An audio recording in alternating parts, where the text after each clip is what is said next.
안녕하세요. 오늘은 조금 특별한 이야기를 들려드리려고 합니다. 2024년 대한민국 서울. 고층 빌딩이 즐비한 이 도시에서 300년 전 춘향이와 똑같은 마음으로 살아가는 한 여성이 있습니다. 그녀의 이름은 이춘희. 27세, 비정규직 계약직 직원입니다. 오늘은 현대를 살아가는 춘향이, 이춘희의 이야기를 들려드리겠습니다. 사랑하는 사람을 위해, 자신의 신념을 위해 부당한 권력에 맞서 싸운 한 여자의 진짜 이야기입니다. 2023년 봄 강남의 한 대기업 본사. 이춘희는 그곳에서 계약직 사원으로 일하고 있었습니다. 비정규직이라 승진도 없고 복지 혜택도 제대로 받지 못하는 자리였죠. 하지만 춘희는 최선을 다했습니다. 누구보다 일찍 출근하고 누구보다 늦게 퇴근하며 정규직 못지않게 일했습니다. 어느 날 회사에 새로운 이사가 부임해 왔습니다. 회장의 아들 김민준이었습니다. 30살 미국 MBA 출신의 잘생긴 외모까지 모든 여직원들의 관심을 한 몸에 받았죠. 그런 민준의 눈에 춘희가 들어왔습니다. 저기 이춘희 씨 맞죠? 이번 프로젝트 보고서 정말 훌륭하던데요. 처음으로 자신의 일을 인정받는 순간이었습니다. 춘희의 얼굴이 빨개졌습니다. 감사합니다, 이사님. 그렇게 두 사람의 인연이 시작되었습니다. 민주는 춘희에게 자꾸 말을 걸었습니다. 점심 같이 먹을래요? 오늘 야근하는데 커피라도 한잔 할까요? 주변 사람들은 수군거렸습니다. 이사님이 계약직이랑 무슨 사이래? 설마 잠깐 놀다가 버릴 거 아냐? 하지만 민준의 마음은 진심이었습니다. 어느 날 저녁 한강공원에서 민준이 고백했습니다. 춘희 씨, 당신이 좋아요. 처음에는 그냥 일 잘하는 직원이라고만 생각했는데 알면 알수록 매력적이더라고요. 춘희는 당황했습니다. 이사님, 저는 그냥 계약직이에요. 이사님과는 너무 다른 세계에 사는 사람이고요. 그게 뭐가 중요해요? 나는 춘희 씨라는 사람이 좋은 거예요. 그날 밤 두 사람은 연인이 되었습니다. 6개월 동안 두 사람은 행복했습니다. 평일에는 회사에서 몰래 눈빛을 주고받고 주말에는 외곽 카페에서 데이트를 했습니다. 민주는 춘희에게 말했습니다. 내가 회장 자리를 물려받으면 당신과 정식으로 결혼할 거예요. 아버지를 설득할게요. 춘희도 믿었습니다. 민준의 눈빛이 진실했으니까요. 하지만 세상은 그렇게 호락호락하지 않았습니다. 2023년 가을, 갑자기 민준이 미국 본사로 발령받았습니다. 춘희야, 미안해. 아버지가 우리 사이를 알고 계셨나 봐. 갑자기 미국으로 가라고 하시네. 언제 돌아와요? 최소 2년. 하지만 걱정 마. 내가 꼭 돌아올게. 그때 아버지를 설득하고 당신과 결혼할게. 춘희는 눈물을 흘리며 고개를 끄덕였습니다. 기다릴게요. 꼭 돌아와요. 민준이 떠난 후 춘희는 매일 밤 그를 그리워하며 살았습니다. 2024년 봄 회사에 새로운 상무가 부임했습니다. 변철수 상무였습니다. 50대 중반 회사에서 실세로 통하는 인물이었죠. 변 상무는 춘희를 불렀습니다. 이춘희 씨, 내 비서로 와. 급여도 2배로 올려줄게. 정규직 전환도 보장하고. 춘희는 거절했습니다. 죄송하지만 저는 지금 부서가 좋습니다. 변 상무의 얼굴이 굳었습니다. 아, 그래. 김민준 이사 기다리는 거야? 그 친구 미국에서 약혼 발표했다던데 몰라? 춘희는 충격을 받았습니다. 하지만 믿지 않았습니다. 그건 거짓말이에요. 거짓말? 회사 내부망 들어가 봐. 회장님이 직접 발표하셨어. 춘희는 떨리는 손으로 인트라넷에 접속했습니다. 정말로 민준의 약혼 소식이 올라와 있었습니다. 미국 교포 재벌가 딸과의 약혼이라고. 춘희는 민준에게 문자를 보냈습니다. 이게 정말이에요? 약혼했다는 게 사실인가요? 한참 후에 답장이 왔습니다. 미안해. 아버지 압력을 이길 수 없었어. 하지만 내 마음은. 춘희는 더 이상 읽지 않았습니다. 배신감이 몰려왔습니다. 1년을 기다렸는데 민주는 다른 여자와 약혼한 것입니다. 변 상무가 다시 찾아왔습니다. 어때? 이제 현실을 봤지? 김민준 같은 재벌은 우리 같은 사람들 장난감으로 생각해. 나한테 오면 최소한 대우는 제대로 해줄 텐데. 싫습니다. 뭐, 저는 여전히 민준 씨를 사랑해요. 그리고 제 자존심을 돈으로 팔고 싶지 않습니다. 변 상무의 얼굴이 일그러졌습니다. 그날부터 춘희에 대한 괴롭힘이 시작되었습니다. 변 상무는 춘희를 힘든 부서로 발령냈습니다. 야근이 일상인 곳이었죠. 이춘희 씨, 이 보고서 내일 아침까지 다시 작성해. 이미 검토 끝난 건데요. 내가 마음에 안 든다는데 뭔 소리야? 다시 해.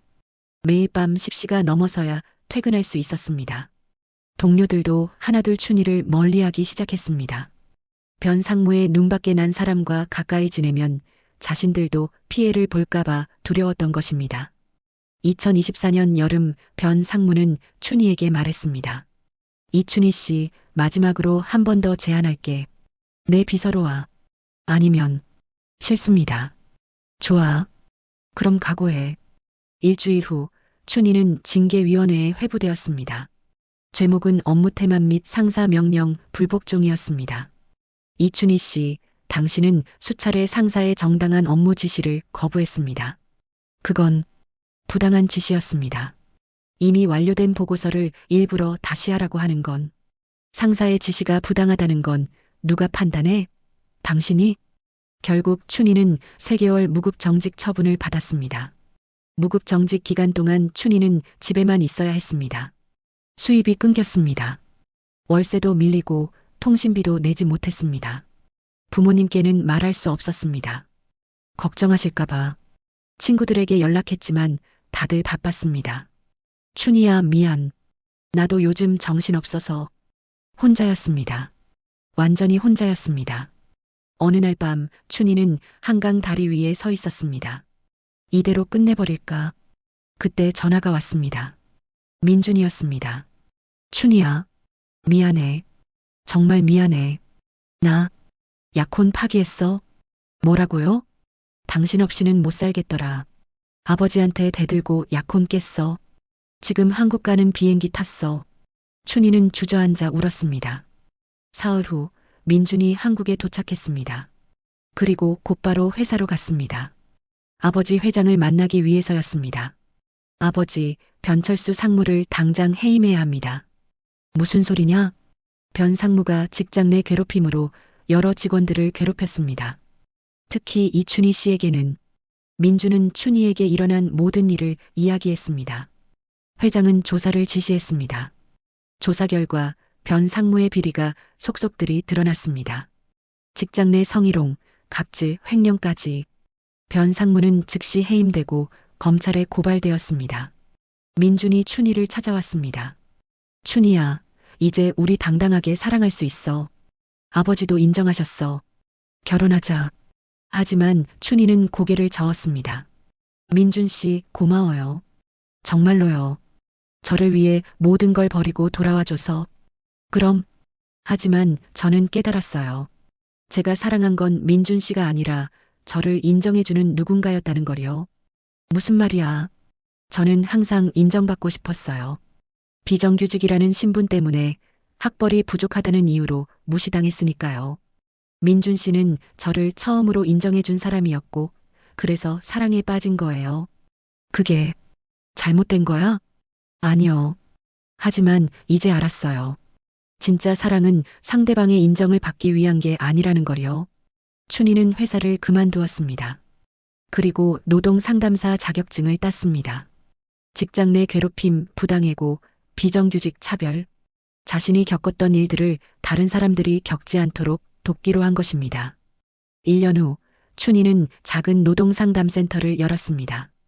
매일 자신처럼 부당한 대우를 받는 사람들이 찾아왔습니다. 이춘희 상담사님, 저도 직장에서. 괜찮아요. 천천히 말씀해 보세요. 제가 도와드릴게요. 어느 날 상담센터에 한 남자가 찾아왔습니다. 안녕하세요. 저는 노동법 전문 변호사 박준혁이라고 합니다. 네, 무슨 일로?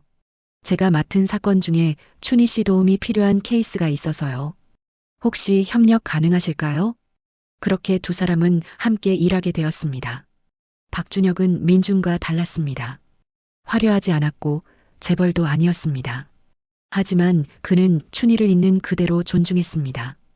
일 파트너로서 한 명의 전문가로서 대했습니다. 6개월 후 박준혁이 고백했습니다. 춘희 씨, 당신이 좋습니다. 처음에는 일 때문에 만났지만 알면 알수록 당신이라는 사람에게 끌리더라고요. 춘희는 웃었습니다. 저도요. 이번에는 진짜였습니다. 인정받기 위한 사랑이 아니라 있는 그대로를 사랑하는 마음이었습니다. 1년 후 춘희는 우연히 민준을 만났습니다. 춘희야, 오랜만이다. 네, 민준 씨. 잘 지내셨어요? 응, 나도. 이제는 괜찮아. 아버지 회사 경영도 제대로 배우고 있고 다행이네요. 너는? 행복해? 네, 행복해요. 민준은 쓸쓸하게 웃었습니다.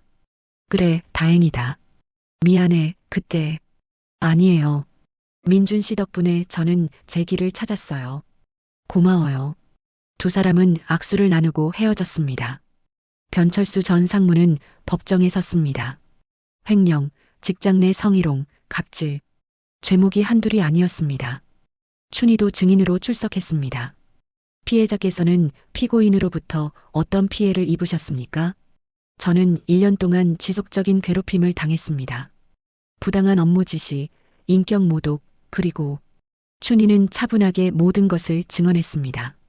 변 상무는 징역 3년을 선고받았습니다. 법정을 나서는 춘희에게 변 상무가 소리쳤습니다. 이춘희, 내가 날 이렇게 만든 거야. 춘희는 돌아보지 않았습니다. 2025년 봄, 춘희와 박준혁은 결혼했습니다. 화려한 결혼식은 아니었습니다. 가족들과 친한 친구들만 모인 작은 파티였죠. 하지만 행복했습니다. 춘희 씨, 아니, 이제 여보라고 불러야 하나? 아직은 어색한데요? 그래도 행복해. 당신과 함께라서. 저도요. 두 사람은 손을 꼭 잡았습니다. 결혼 1년 후, 춘희는 강연 요청을 받았습니다. 직장 내 괴롭힘을 이겨낸 사람의 이야기라는 주제였습니다. 강연장에는 많은 사람들이 모였습니다. 대부분 춘희처럼 직장에서 어려움을 겪는 사람들이었습니다. 여러분, 저는 평범한 사람입니다. 특별한 능력도 뛰어난 학벌도 없었습니다. 하지만 한 가지는 확신했습니다. 내 존엄성만큼은 누구에게도 빼앗기지 않겠다고. 변 상무가 저를 괴롭힐 때 많은 사람들이 그냥 참아라, 회사 다니려면 어쩔 수 없다고 했습니다. 하지만 저는 참지 않았습니다. 왜냐하면 제 자존심이 직장보다 소중했으니까요. 강연장에 박수가 터져 나왔습니다. 강연이 끝나고 많은 사람들이 춘희를 찾아왔습니다. 저도 지금 직장에서 괴롭힘을 당하고 있어요. 어떻게 해야 할까요? 저는 비정규직인데 정규직 전환 약속을 계속 미루고 있어요. 상사가 성희롱을 하는데 신고하면 제가 불이익을 받을까봐. 춘희는 한 사람 한 사람 귀 기울여 들었습니다. 그리고 말했습니다. 혼자가 아니에요. 우리 함께 싸워요. 제가 도와드릴게요. 2035년 춘희는 이제 노동인권 분야에서 유명한 활동가가 되었습니다. 그녀가 만든 노동상담센터는 전국에 20개 지점을 둔 큰 조직이 되었습니다. 매년 수천 명의 노동자들이 그곳에서 도움을 받았습니다. 어느 날 춘희에게 한 통의 편지가 왔습니다. 존경하는 이춘희 대표님께. 저는 10년 전 대표님 강연을 듣고 용기를 얻은 사람입니다. 그때 저도 직장에서 괴롭힘을 당하고 있었지만 대표님 말씀을 듣고 신고했습니다. 지금은 제가 노동상담사가 되어 다른 사람들을 돕고 있습니다. 감사합니다. 춘희는 편지를 읽으며 눈물을 흘렸습니다. 같은 시기 김민준도 변했습니다. 아버지 회장에게서 회사를 물려받은 그는 회사 문화를 바꾸기 시작했습니다. 앞으로 우리 회사는 비정규직을 최소화하겠습니다. 그리고 직장 내 괴롭힘에 대해서는 무관용 원칙을 적용하겠습니다. 임원들이 수군거렸습니다. 회장님, 그러면 비용보다 사람이 먼저입니다. 춘희 씨가 그걸 저에게 가르쳐 줬습니다. 민주는 춘희의 노동상담센터에 큰 기부금을 보냈습니다. 그리고 짧은 메모를 첨부했습니다. 당신이 옳았어요. 늦었지만 이제라도 배워갑니다. 2040년 춘희의 딸이 대학생이 되었습니다. 어느 날 딸이 물었습니다. 엄마는 어떻게 그렇게 용감할 수 있었어요? 회사 상무한테 맞서는 게 무섭지 않았어요? 춘희는 미소 지었습니다. 무서웠지. 매일 밤 울기도 했고. 그런데 어떻게.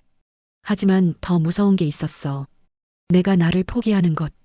내 존엄성을 스스로 버리는 것이 더 무서웠단다. 그래서 버틸 수 있었던 거예요? 응. 그리고 알았지. 나 혼자가 아니라는 걸. 나처럼 힘들어하는 사람들이 많다는 걸. 딸은 엄마를 꼭 안았습니다. 어느 날 밤 춘희는 꿈을 꾸었습니다. 조선시대 한복을 입은 여인이 나타났습니다. 당신은? 나는 성춘향이요. 춘향이라고요? 그렇소.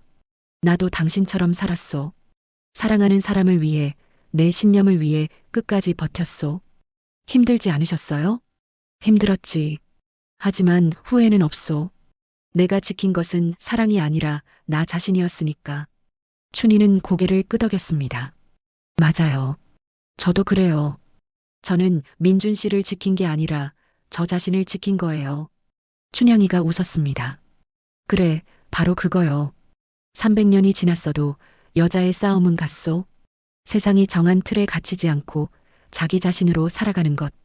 출소한 변철수는 완전히 다른 사람이 되어 있었습니다. 3년간의 수감 생활 동안 많은 생각을 했습니다. 내가 정말 나쁜 짓을 했구나. 출소 후 변철수는 춘희를 찾아왔습니다. 이춘희 씨, 미안합니다. 정말 미안합니다. 춘희는 그를 바라봤습니다. 왜 그러셨어요? 왜 저를 그렇게 괴롭히셨나요? 변철수는 고개를 숙였습니다. 제가 권력에 취했습니다. 사람을 사람으로 보지 않았어요. 이제 아시겠어요? 네. 늦었지만요. 춘희는 한숨을 쉬었습니다. 용서는 아직 못하겠어요. 하지만 당신이 진짜 변했다면 다른 사람들한테라도 사과하세요. 변철수는 눈물을 흘리며 고개를 숙였습니다. 2045년 한 드라마 작가가 춘희의 이야기를 드라마로 만들었습니다. 제목은 현대판 춘향전 마이너스 그녀의 선택이었습니다. 드라마는 큰 인기를 끌었습니다. 많은 사람들이 춘희의 이야기에 공감했습니다. 나도 저런 일을 겪었는데 춘희처럼 용기를 낼 걸 그랬어. 아직 늦지 않았어. 지금이라도 싸워보자. 드라마는 사회에 큰 파장을 일으켰습니다. 직장 내 괴롭힘 방지법이 더욱 강화되었고 비정규직 차별도 줄어들기 시작했습니다. 같은 해 춘희와 박준혁은 결혼 20주년을 맞았습니다. 여보, 20년이나 됐네요. 그러게. 시간 참 빠르다. 후회는 안 해요? 저 같은 사람이랑 결혼한 거? 준혁이 웃었습니다. 당신 같은 사람이라니? 당신은 내 자랑이야. 세상을 바꾸는 사람과 결혼했는걸. 과찬이세요. 아니야. 진심이야. 나는 당신 덕분에 더 나은 사람이 됐어. 두 사람은 손을 잡고 저녁 산책을 나갔습니다. 평범한 일상. 하지만 그 평범함이 얼마나 소중한지 두 사람은 잘 알고 있었습니다. 2046년 춘희의 상담센터에 20대 여성이 찾아왔습니다. 안녕하세요. 저는 최수진이라고 합니다. 네, 무슨 일로 오셨어요? 저 회사에서 부당한 대우를 받고 있어요. 그런데 제가 이춘희 대표님 이야기를 듣고 용기를 얻어서 왔어요. 춘희는 따뜻하게 미소 지었습니다. 천천히 말씀해 보세요. 제가 들어드릴게요. 수지는 자신의 이야기를 털어놓기 시작했습니다. 상사의 부당한 업무 지시, 성희롱, 정규직 전환 거부. 춘희가 20년 전 겪었던 일들과 너무나 비슷했습니다. 수진 씨, 혼자가 아니에요. 우리가 도와드릴게요. 6개월 후 수진의 사건은 법정으로 갔습니다. 춘희는 증인으로 출석했습니다.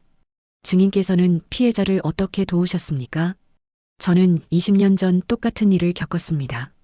그래서 수진 씨의 마음을 너무나 잘 알 수 있었습니다. 그래서요? 저는 수진 씨에게 말했습니다. 당신은 잘못이 없다고, 당당하게 싸우라고. 판사가 물었습니다. 증인께서 보시기에 이런 일들이 아직도 반복되는 이유가 뭐라고 생각하십니까? 춘희는 잠시 생각했습니다. 권력 구조가 아직도 변하지 않았기 때문입니다. 약자를 함부로 대해도 된다는 인식이 여전히 남아있기 때문입니다. 그렇다면 해결책은 무엇일까요? 계속 싸워야 합니다. 포기하지 않고 목소리를 내야 합니다. 그래야 세상이 조금씩 바뀝니다. 법정에 정적이 흘렀습니다. 판사는 고개를 끄덕였습니다. 3개월 후 판결이 났습니다. 피고는 피해자에게 정신적 손해배상금 5천만 원을 지급하고 피해자를 정규직으로 전환할 것을 명한다. 수지는 눈물을 흘렸습니다. 대표님, 감사합니다. 대표님이 아니었으면 포기했을 거예요. 춘희가 수진의 손을 잡았습니다. 잘 버텨줘서 고마워요. 당신이 용기 있게 싸워줘서 다른 사람들에게도 희망이 될 거예요. 법정을 나서는 두 사람의 모습은 뉴스에 보도되었습니다. 그날 밤 춘희의 상담센터 전화는 쉬지 않고 울렸습니다. 저도 도와주세요. 저도 같은 일을 겪고 있어요. 용기를 내고 싶어요. 그 무렵 김민준이 춘희를 찾아왔습니다. 춘희 씨, 오랜만이에요. 민준 씨, 웬일이세요? 사실은 제가 재단을 하나 만들었어요. 직장 내 괴롭힘 피해자들을 지원하는 재단이에요. 춘희는 놀랐습니다. 정말요? 네. 당신한테 배운 거예요. 돈은 권력을 휘두르는 데 쓰는 게 아니라 약자를 돕는 데 써야 한다는 거요. 민준 씨, 제가 이사장을 맡고 있는데 춘희 씨 센터와 협력하고 싶어요. 도와주실 수 있나요? 춘희는 잠시 고민했습니다. 그리고 고개를 끄덕였습니다. 좋아요. 함께해요. 더 많은 사람들을 도울 수 있다면요. 2055년 70세가 된 춘희는 대학교 강연장에 섰습니다. 수백 명의 학생들이 그녀를 보기 위해 모였습니다. 여러분, 안녕하세요. 이춘희입니다. 박수가 터져 나왔습니다. 오늘은 제 인생 이야기를 들려드리려고 합니다. 제목은 현대판 춘향전 마이너스 한 여자의 싸움입니다. 학생들이 집중했습니다. 저는 27살 때 회사에서 부당한 대우를 받았습니다. 상사는 저를 괴롭혔고 동료들은 외면했습니다. 그때 저는 선택의 기로에 섰습니다. 굴복할 것인가, 끝까지 싸울 것인가. 저는 싸우기로 했습니다. 왜냐하면 제 존엄성이 직장보다 소중했으니까요. 강연장이 조용해졌습니다. 그 선택은 쉽지 않았습니다. 무급정직을 당했고 경제적으로 어려웠고 혼자라는 외로움에 시달렸습니다. 하지만 포기하지 않았습니다. 그리고 결국 이겼습니다. 여러분, 기억하세요. 세상은 쉽게 변하지 않습니다. 하지만 우리가 포기하지 않으면 조금씩 바뀝니다. 학생 한 명이 손을 들었습니다. 질문 있습니다. 대표님, 무서웠을 텐데 어떻게 그렇게 용감할 수 있었어요? 춘희가 웃었습니다. 용감한 게 아니었어요. 그냥 더 이상 잃을 게 없었어요. 이미 모든 걸 잃었으니까요. 그래서요? 그래서 오히려 자유로웠어요. 두려울 게 없었어요. 강연이 끝나고 한 학생이 춘희에게 다가왔습니다. 대표님, 저는 국문학을 전공하는 학생인데요. 사실 춘향전을 연구하고 있어요. 그래요? 어떤 부분을요? 춘향이가 왜 끝까지 버텼는지에 대해서요. 그냥 변학도 첩이 되면 편했을 텐데. 춘희는 미소 지었습니다. 그건 춘향이에게는 죽음보다 싫은 일이었을 거예요. 죽음보다요? 네. 자기 자신을 버리는 것, 자기 신념을 저버리는 것은 죽음보다 무서운 일이에요. 학생이 고개를 끄덕였습니다. 대표님도 그랬나요? 그럼요. 저도 변 상무비서가 되면 편했을 거예요. 돈도 더 받고 괴롭힘도 안 당하고. 그런데 왜? 하지만 그건 제가 아니에요. 제 영혼을 파는 거예요. 그건 할 수 없었어요. 2056년 박준혁이 갑자기 쓰러졌습니다. 병원 진단 결과는 췌장암 말기였습니다. 여보, 미안해. 오래 못 있을 것 같아. 춘희는 눈물을 흘렸습니다. 무슨 소리예요? 치료하면 나아요. 아니야. 의사 말로는 3개월 정도래. 준혁 씨, 준혁이 춘희의 손을 잡았습니다. 당신과 결혼한 30년 정말 행복했어. 후회 없어. 저도요. 저도 행복했어요. 약속해줘. 내가 가고 나서도 계속 싸워줘. 당신이 하던 일 계속해줘. 그럴게요. 약속할게요.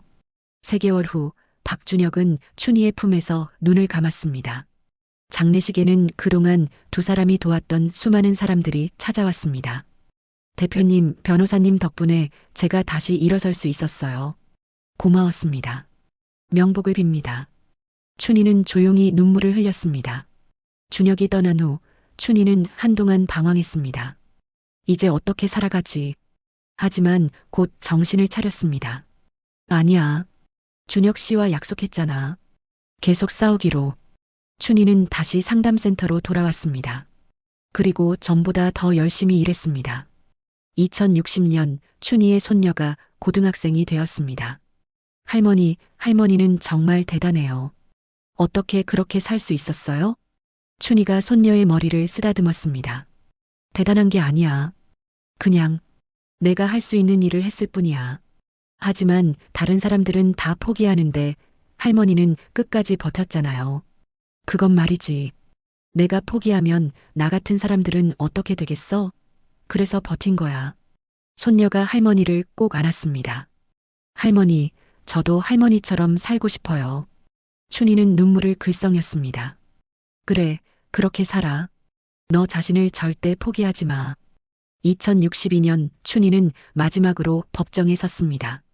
77세의 나이에도 여전히 증인으로 출석한 것입니다. 증인께서는 40년간 노동인권 운동을 해오셨죠? 네, 그렇습니다. 그동안 몇 명이나 도우셨습니까? 정확히는 모르겠습니다. 수천 명은 될 거예요. 왜 그렇게 오래 이 일을 하셨습니까? 춘희는 잠시 생각했습니다. 제가 27살 때 저도 도움이 필요했습니다. 하지만 아무도 도와주지 않았어요. 그래서요? 그래서 제가 도움을 주기로 했습니다. 나 같은 사람들이 혼자 싸우지 않도록요. 판사가 말했습니다. 증인의 헌신에 경의를 표합니다. 법정에 박수가 터져 나왔습니다. 2063년 춘희는 노벨 평화상 후보에 올랐습니다. 이춘희 씨는 40년간 직장 내 인권 개선을 위해 헌신했습니다. 그녀의 노력으로 수천 명의 노동자들이 존엄성을 되찾았습니다. 비록 수상하지는 못했지만 후보에 오른 것만으로도 큰 의미가 있었습니다. 한국 사회는 들썩였습니다. 이춘희 대표님, 자랑스럽습니다. 40년간 고생하셨습니다. 당신 덕분에 세상이 바뀌었습니다. 2064년 춘희는 회고록을 출간했습니다. 제목은 현대판 춘향전 한 여자의 40년 싸움이었습니다. 책은 베스트셀러가 되었습니다. 많은 사람들이 춘희의 이야기에 감동받았습니다. 한 독자가 서평을 남겼습니다. 이 책을 읽으며 울었습니다. 나도 직장에서 부당한 대우를 받았지만 참았거든요. 하지만 이제는 알겠어요. 참는 게 미덕이 아니라는 걸요. 또 다른 독자는 이렇게 썼습니다. 춘희님은 현대의 춘향입니다. 300년 전 춘향이가 변학도에게 맞섰듯이 춘희님은 부당한 권력에 맞섰습니다. 존경합니다. 2065년 김민준이 춘희를 찾아왔습니다. 80세가 된 두 사람은 카페에서 마주 앉았습니다. 춘희 씨 40년 만에 다시 이렇게 앉아 있네요. 그러게요. 시간 참 빠르죠? 당신 회고록 읽었어요. 정말 대단해요. 감사해요. 미안해요. 그때 제가 더 용기를 냈어야 했는데. 춘희가 고개를 저었습니다. 아니에요. 민준 씨도 최선을 다했어요. 약혼 파기하고 한국까지 왔잖아요. 하지만 결국 민준 씨 괜찮아요. 우리는 각자의 길을 갔고 그 길에서 행복했어요. 민준이 웃었습니다. 당신은 정말 강한 사람이에요. 강한 게 아니에요. 그냥 포기하지 않았을 뿐이에요. 그날 밤 춘희는 또다시 꿈을 꾸었습니다. 춘향이가 다시 나타났습니다. 오랜만이요, 춘희. 춘향 언니. 정말 오랜만이에요. 그동안 잘 살았소? 네, 열심히 살았어요. 언니처럼요. 춘향이가 미소 지었습니다. 고생 많았소. 하지만 후회는 없겠지? 없어요. 전혀요. 그럼 됐소. 우리는 다른 시대를 살았지만 같은 마음으로 살았소. 무슨 마음이요? 자기 자신을 지키는 마음. 누구에게도 굴복하지 않는 마음. 춘희가 고개를 끄덕였습니다. 맞아요. 그게 가장 중요한 거였어요. 2066년 78세의 춘희는 가족들을 모았습니다. 건강이 좋지 않았기 때문입니다. 얘들아, 엄마가 할 말이 있어. 딸과 손녀가 춘희의 손을 잡았습니다. 엄마 할머니, 무슨 말씀이세요? 내가 이제 얼마 못 있을 것 같아. 그래서 마지막으로 당부하고 싶은 말이 있어. 엄마, 절대 너 자신을 포기하지 마. 세상이 뭐라고 하든 내 신념을 지켜. 알겠어요. 그리고 약자를 도와줘. 혼자 싸우는 사람들에게 손을 내밀어줘. 그렇게 할게요. 춘희는 평화로운 얼굴로 눈을 감았습니다. 춘희의 장례식에는 수천 명이 찾아왔습니다. 그녀가 도왔던 사람들, 그녀에게 영감을 받은 사람들, 그녀를 존경하는 사람들. 춘희님 덕분에 제가 다시 일어설 수 있었습니다. 그분은 진정한 영웅이었습니다. 명복을 빕니다. 영정사진 속 춘희는 환하게 웃고 있었습니다. 2116년 춘희가 세상을 떠난 지 50년이 지났습니다. 그녀의 증손녀가 역사 수업 시간에 발표를 했습니다. 저는 오늘 제 증조할머니 이춘희에 대해 발표하겠습니다. 이춘희는 21세기 초 직장 내 괴롭힘과 싸운 노동인권 운동가였습니다. 그녀는 현대판 춘향이라고 불렸습니다. 왜냐하면 조선시대 춘향이처럼 부당한 권력에 맞섰기 때문입니다. 그녀의 싸움 덕분에 오늘날 우리는 더 나은 노동 환경에서 일할 수 있게 되었습니다. 선생님이 물었습니다. 춘희 할머니에게 가장 중요했던 가치는 무엇이었을까요? 증손녀가 대답했습니다. 존엄성입니다. 자기 자신을 지키는 것이었습니다. 맞습니다. 춘희 할머니는 평생 자신의 존엄성을 지키며 살았고 다른 사람들도 그렇게 살 수 있도록 도왔습니다. 교실에 박수가 터져 나왔습니다. 2116년 서울 시내에 이춘희 기념관이 세워졌습니다. 그곳에는 춘희의 일생이 전시되어 있었습니다. 젊은 시절 회사에서 일하던 모습, 변 상무와 싸우던 법정 기록, 노동상담센터에서 사람들을 돕던 사진들. 기념관을 찾는 사람들은 감동을 받았습니다. 이런 분이 계셨구나. 나도 춘희님처럼 살고 싶다. 용기를 얻었어. 특히 젊은 세대들이 많이 찾았습니다. 2117년 춘희의 이야기가 뮤지컬로 만들어졌습니다. 제목은 현대판 춘향전 그녀의 노래였습니다. 뮤지컬의 하이라이트는 춘희가 변 상무에게 맞서는 장면이었습니다. 무대 위에서 배우가 노래했습니다. 나는 굽히지 않아, 절대로. 내 영혼은 팔지 않아, 절대로. 돈으로도 권력으로도. 내 존엄성은 살 수 없어. 관객들은 기립박수를 보냈습니다. 뮤지컬은 10년간 장기 공연되었고 세계 각국에서 공연되었습니다. 어느 날 밤 조선시대 남원과 2117년 서울이 이상하게 연결되었습니다. 춘향이와 춘희가 시공을 초월해 만났습니다. 춘희, 당신 덕분에 내 이야기가 계속 살아있어. 언니 덕분에 저도 용기를 낼 수 있었어요. 우리는 300년의 시간을 뛰어넘어 같은 마음으로 살았소. 맞아요. 시대는 달랐지만 여자로서 인간으로서 지켜야 할 것은 같았어요. 춘향이가 춘희의 손을 잡았습니다. 고생 많았소. 하지만 당신은 이겼소. 언니도요. 우리 둘 다 이긴 거예요. 두 여인은 서로를 꼭 껴안았습니다. 2118년 춘희의 증손녀는 춘희 기념관에서 강연을 했습니다. 여러분, 제 증조할머니 이춘희는 평범한 사람이었습니다. 특별한 능력도 뛰어난 배경도 없었습니다. 하지만 한 가지는 특별했습니다. 포기하지 않는 마음이었죠. 할머니는 말씀하셨습니다. 세상은 쉽게 변하지 않는다. 하지만 우리가 포기하지 않으면 조금씩 바뀐다고요. 여러분도 기억하세요. 당신이 포기하지 않으면 세상은 반드시 변합니다. 청중들이 고개를 끄덕였습니다.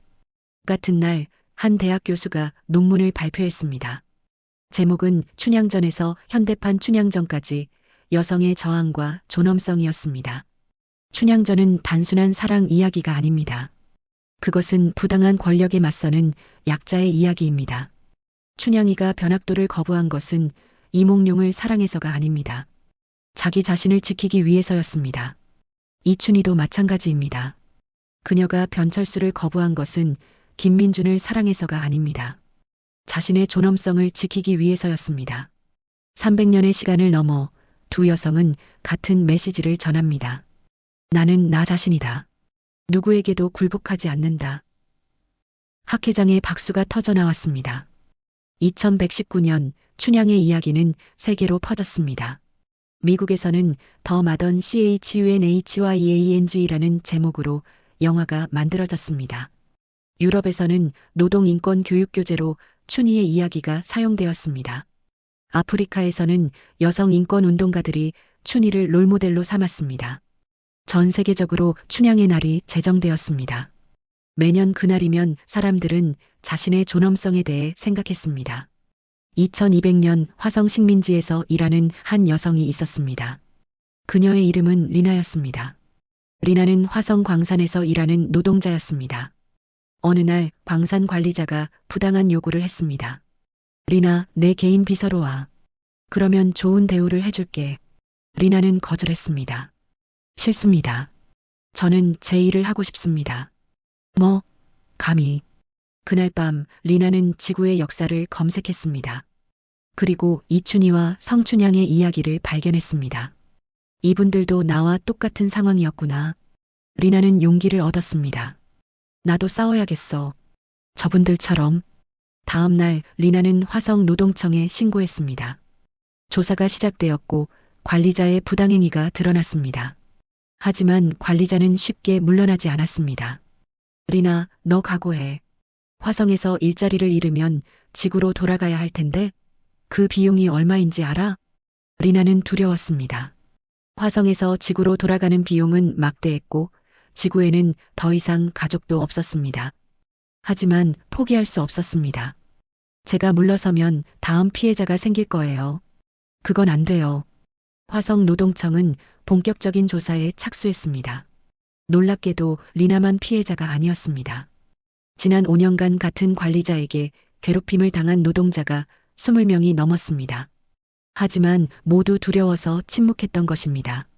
리나 씨가 용기를 내줘서 우리도 증언할 수 있게 됐어요. 감사합니다. 당신이 먼저 나서주지 않았다면 우리는 평생 참고 살았을 거예요.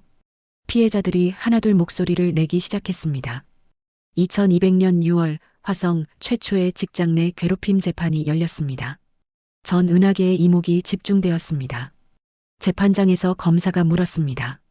피고는 피해자들에게 구체적으로 어떤 행위를 했습니까?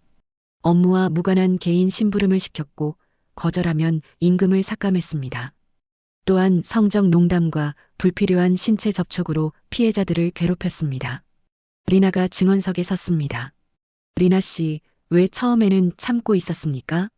일자리를 잃을까봐 두려웠습니다. 화성에서는 다른 선택지가 없었으니까요. 그럼 무엇이 당신을 변화시켰습니까? 왜 신고했습니까? 리나는 잠시 침묵했습니다. 그리고 또렷하게 말했습니다. 지구의 역사를 공부하다가 성춘향과 이춘희라는 두 여성의 이야기를 알게 됐습니다. 그분들은 300년이라는 시간 차이에도 불구하고 저와 똑같은 상황에 놓였었습니다. 권력을 가진 사람이 약자를 괴롭히고 부당한 요구를 했습니다. 하지만 그분들은 굴복하지 않았습니다. 목숨을 걸고 모든 것을 잃을 위험을 무릅쓰고 자신의 존엄성을 지켰습니다. 그 이야기를 읽고 깨달았습니다. 제가 참으면 다음 피해자가 생긴다는 것을요. 300년 전 지구에서 싸웠던 여성들처럼 저도 싸워야겠다고 생각했습니다. 법정이 숙연해졌습니다. 판사가 말했습니다. 증인의 용기에 경의를 표합니다. 오늘 이 재판은 화성 노동권 역사의 한 획을 그을 것입니다. 3주 후 판결이 나왔습니다. 피고는 직장 내 괴롭힘 및 성희롱 혐의로 징역 5년 및 배상금 10억 크레딧을 지급할 것을 명한다. 또한 화성 내 모든 기업 취업을 영구적으로 금지한다. 리나와 피해자들은 눈물을 흘리며 서로를 껴안았습니다. 승리의 순간이었습니다. 판결 후 리나는 지구의 춘희 기념관에 편지를 보냈습니다. 존경하는 이춘희 선배님께 저는 화성에서 일하는 리나라고 합니다. 선배님을 직접 뵙지는 못했지만 선배님의 이야기가 제 인생을 바꿨습니다. 화성에서 부당한 대우를 받을 때 저는 절망했습니다.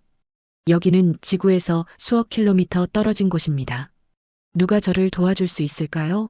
하지만 선배님과 춘향 선배님의 이야기를 읽고 깨달았습니다. 거리는 중요하지 않다는 것을요. 시간도 중요하지 않다는 것을요. 중요한 것은 인간의 존엄성이라는 것을요. 300년의 시간과 수억 킬로미터의 거리에도 불구하고 우리가 겪는 고통은 똑같았습니다. 그리고 우리가 지켜야 할 가치도 똑같았습니다. 선배님들이 보여주신 용기 덕분에 저도 싸울 수 있었습니다. 이제 화성에도 노동인권법이 강화될 예정입니다. 직장 내 괴롭힘 처벌이 엄격해집니다. 피해자 보호 시스템도 만들어집니다. 모두 선배님들 덕분입니다. 감사합니다. 그리고 선배님의 정신을 이어가겠습니다. 화성에서 리나 올림. 이 편지는 춘희 기념관에 전시되었고 많은 사람들에게 감동을 주었습니다. 리나의 사건 이후 은하계 곳곳에서 비슷한 움직임이 일어났습니다. 목성 위성에서 일하는 광부들이 파업을 시작했습니다. 우리도 리나처럼 싸우자. 춘향의 정신으로. 토성 고리 건설 현장의 노동자들이 단체 행동에 나섰습니다. 우리는 춘향의 후예다. 부당함에 맞서자. 해왕성 연구기지의 과학자들도 열악한 근무 환경 개선을 요구했습니다. 각 행성의 정부들은 당황했습니다. 300년 전 지구의 이야기가 왜 지금 은하계 전체를 움직이는 거지? 한 역사학자가 은하계 방송에 출연해 설명했습니다. 춘향의 이야기는 단순한 옛날 이야기가 아닙니다. 그것은 인간의 보편적 가치에 관한 이야기입니다. 시대가 바뀌고 장소가 바뀌고 심지어 행성이 바뀌어도 인간이 지켜야 할 존엄성은 변하지 않습니다. 춘향, 춘희, 그리고 리나.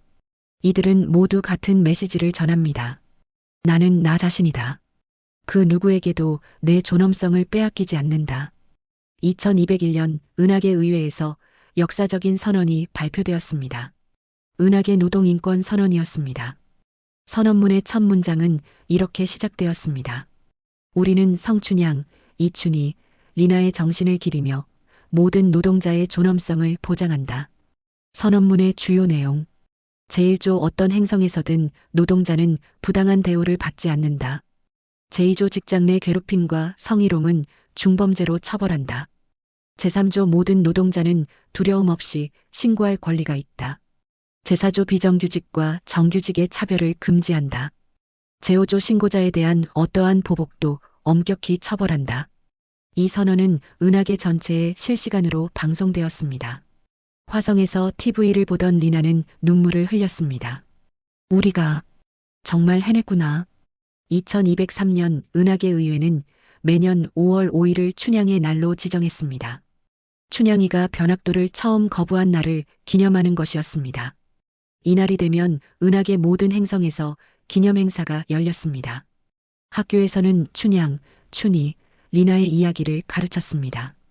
직장에서는 의무적으로 노동인권 교육이 실시되었습니다. 거리에서는 존엄성 행진이 열렸습니다. 사람들은 이렇게 외쳤습니다. 우리는 모두 춘향이다. 존엄성은 타협할 수 없다. 부당함에 맞서자. 화성에서 리나도 기념행사에 참여했습니다. 그녀는 연단에 올라 수천 명 앞에서 말했습니다. 여러분, 저는 평범한 사람입니다. 춘향 선배님이나 춘희 선배님처럼 특별한 능력이 있는 사람이 아닙니다. 하지만 저도 할 수 있었습니다. 왜냐하면 선배님들의 이야기가 저에게 용기를 줬으니까요. 여러분도 할 수 있습니다. 부당함을 참지 마세요. 당당히 맞서세요. 우리는 혼자가 아닙니다. 300년 전 춘향 선배님부터 지금 이 순간까지 우리는 함께입니다. 행사장에 박수와 환호가 터져 나왔습니다. 2207년 목성 위성 유로파에서 23세 여성 노동자 카라가 성희롱을 신고했습니다. 하지만 이번에는 상황이 완전히 달랐습니다. 신고 즉시 회사는 조사에 착수했고 동료들이 카라를 적극 지지했습니다. 카라, 우리가 있어. 혼자 싸우게 하지 않을게. 춘향의 정신으로 함께 싸우자. 노동조합이 즉시 개입했고 언론이 보도했고 시민단체가 법률 지원을 제공했습니다. 단 2주 만에 가해자는 해고되었고 카라는 직장을 안전하게 지킬 수 있었습니다. 카라는 인터뷰에서 말했습니다. 예전 같았으면 혼자 참았을 거예요. 하지만 이제는 다릅니다. 춘향, 춘희, 리나. 선배님들이 만들어주신 시스템이 있으니까요. 저는 그 시스템을 믿고 신고했을 뿐입니다. 그리고 시스템은 저를 보호해줬습니다. 이 사건은 큰 화제가 되었습니다. 이제 피해자들이 혼자 싸울 필요가 없다. 춘향의 정신이 법과 제도가 되었다. 2250년 은하계는 완전히 달라져 있었습니다. 직장 내 괴롭힘 발생률은 0.01%로 떨어졌습니다. 비정규직 차별은 완전히 사라졌습니다. 모든 행성에 노동인권위원회가 설치되어 24시간 운영되었습니다. 피해자는 익명으로 언제든 신고할 수 있었고 즉시 보호받았습니다. 가해자는 엄중하게 처벌받고 사회에서 격리되었습니다. 어느 날 한 역사학자가 논문을 발표했습니다. 제목은 춘향혁명 -300년간의 인권투쟁사였습니다. 논문의 결론. 300년 전 조선시대 한 여인의 거부가 세상을 바꿨습니다. 성춘향이 아니오라고 말한 그 순간 혁명이 시작되었습니다. 이춘희가 그 정신을 21세기에 되살렸고 리나가 우주로 확장시켰습니다. 그리고 수백만 명의 이름 없는 사람들이 그 뒤를 따랐습니다. 오늘날 우리가 누리는 이 모든 권리는 그분들의 용기 덕분입니다. 2250년 어느 밤 신기한 일이 일어났습니다. 시공간이 일그러지더니 세 여성이 한자리에 모였습니다. 조선시대 한복을 입은 춘향, 21세기 정장을 입은 춘희, 우주복을 입은 리나. 춘향이 먼저 말했습니다. 그대들이구려. 내 이야기를 이어준 이들이. 춘희가 춘향에게 깊이 절을 했습니다. 선배님이 보여주신 용기 덕분에 제가 버틸 수 있었습니다. 리나도 두 사람 앞에 무릎을 꿇었습니다. 두 분 덕분에 화성에서도, 아니 은하계 전체에서 인권이 보장됩니다. 진심으로 감사합니다. 춘향이 두 사람의 손을 잡아 일으켰습니다. 고마운 건 나요. 내 이야기가 300년을 넘어 심지어 우주를 넘어 살아있다니. 춘희가 말했습니다. 선배님의 이야기는 단순한 사랑 이야기가 아니었어요. 한 인간의 존엄성에 관한 이야기였죠. 리나가 덧붙였습니다. 그 이야기는 지구를 넘어 은하계 전체로 퍼졌습니다. 이제 우주 어디서든 춘향의 정신이 살아 숨쉽니다. 세 여성은 서로를 껴안았습니다. 300년의 시간, 수억 킬로미터의 거리를 뛰어넘어 하나가 된 순간이었습니다. 춘향이 말했습니다. 우리는 시대와 장소는 달랐지만 같은 마음으로 살았소. 춘희가 이어받았습니다. 자기 자신을 소중히 여기는 마음. 리나가 마무리했습니다. 그리고 그 마음은 앞으로도 영원히 계속될 것입니다. 2250년의 은하계, 평화롭고 아름다운 풍경이 펼쳐집니다. 각 행성의 사람들이 행복하게 일하고 있습니다. 아무도 괴롭힘을 당하지 않습니다. 모두가 존중받으며 살아갑니다. 내레이션이 흐릅니다. 이것이 춘향의 이야기입니다.